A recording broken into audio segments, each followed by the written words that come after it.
Hello and welcome to Northeast Media Hub, the fastest growing digital media platform.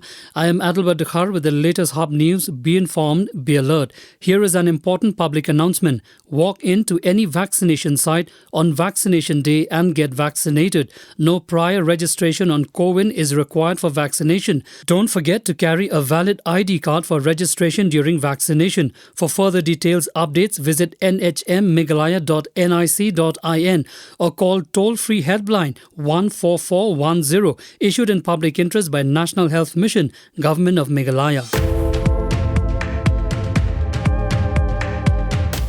The first budget session of the new Executive Committee of the GHADC will be held on September 6 in Council Session Hall in Tura, according to a notification from the office of the GHADC Chairman Rakesh A. Sangma.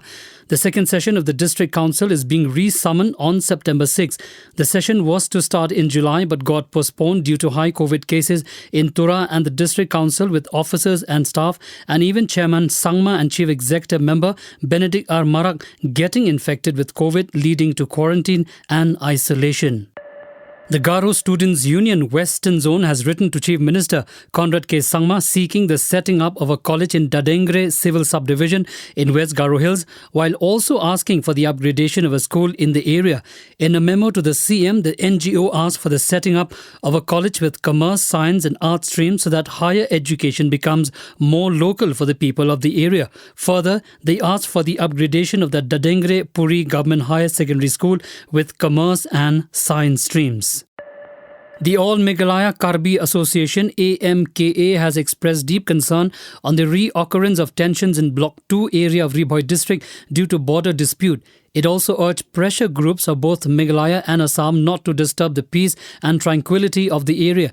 The AMKA also strongly objected to certain speeches and comments in social media which are against the Karbi community of Meghalaya. The AMKA further said that the Karbis are peace-loving and law-abiding people and had never interfered or instigated any group to create tensions in the border. Regarding the ongoing border talks between Meghalaya and Assam, the All Meghalaya Karbi Association said the people of two states should give chance to the two states' governments to solve the dispute amicably. Moving on. Siang River of Arunachal Pradesh is surging due to torrential rain for the last 2 weeks in the upper reaches of Siang region, leading to serious erosion on both banks in East Siang district. A strong course of Siang River is taking a critical turn towards its left bank and posing serious erosion at Sigar, Borgoli, Seram, Konkul, Namsing, Gadum and Mer villages at Mebo subdivision in East Siang district. The rising water of the river has already washed away primary school at Sigar and a girls' hostels at Borgoli village. It has also inundated several acres of cropland at Motum and Raling WRC field, besides submerging bamboo groves, sericulture farm with the department's SPT office building, herbal garden and orchard at Borgoli. Bodoland Territorial Council BTC Chief Pramod Boro said the council administration has decided to rehabilitate thousands of Santals, Bodos and people from the Muslim community who were displaced from their villages during ethnic riots and terrorism since 1996. According to a media report, more than 2.5 lakh people were displaced since 1996 due to ethnic conflicts and insurgency-related violence in the Bodoland Territorial Region or BTR. The BTC Chief announced that houses would be constructed for the returnees under the Pradhan Mantri Awas Yojana and other area development plans.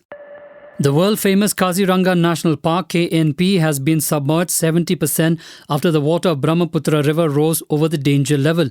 The whole KNP has come under the flood water and the animals have shifted to highlands constructed inside the park. 70% of the park was affected due to the flood and till now 4 animals have died. Field Director of KNP P. Sivakumar said last year 90% of Kaziranga National Park was under flood water. The authorities of the Kaziranga National Park or KNP in Assam have started using time cards to vehicles to regulate traffic in animal corridors along the National Highway 37 in Kaziranga. Heavy trucks coming from Tinsukia and Dibrugarh towards Nagaon and Guwahati have been advised to use the North Bank Road via Bogibeel Bridge by the police authorities to avoid traffic in Kaziranga stretch of NH 37. Notably, a hawk deer died along the National Highway 37 in Assam's Kaziranga after being hit hit by a speeding vehicle late on Saturday night. Following the death of the hog deer, the KNP authorities have urged the commuters to drive slowly while plying along the national highway in Kaziranga. A 23-year-old woman has been arrested by the Tamil Nadu police for allegedly torturing her 2-year-old child. The incident came to light after several disturbing videos were circulated online, triggering police action and the mother's arrest. The 23-year-old woman has been identified as one Tulasi.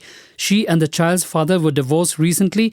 After the divorce, she took her 2 children and shifted to her mother's home in Andhra Pradesh, Chittoor district. Investigators say she tortured the child and filmed the act whenever there was a dispute with her ex-husband. They believe a difficult birth led to the woman feeling angry with the child. Police also believe the woman's plans to remarry led to disputes with her ex-husband. Police are on the lookout for the man with whom she was allegedly in a relationship.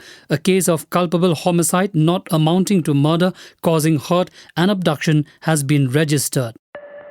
Officials at the Kannur airport in Kerala seized 302 grams of gold on Monday morning. The Air Intelligence Unit and the Customs Department seized gold worth Rs 14 lakh at the airport from a passenger who had managed to hide the gold in a rather novel manner.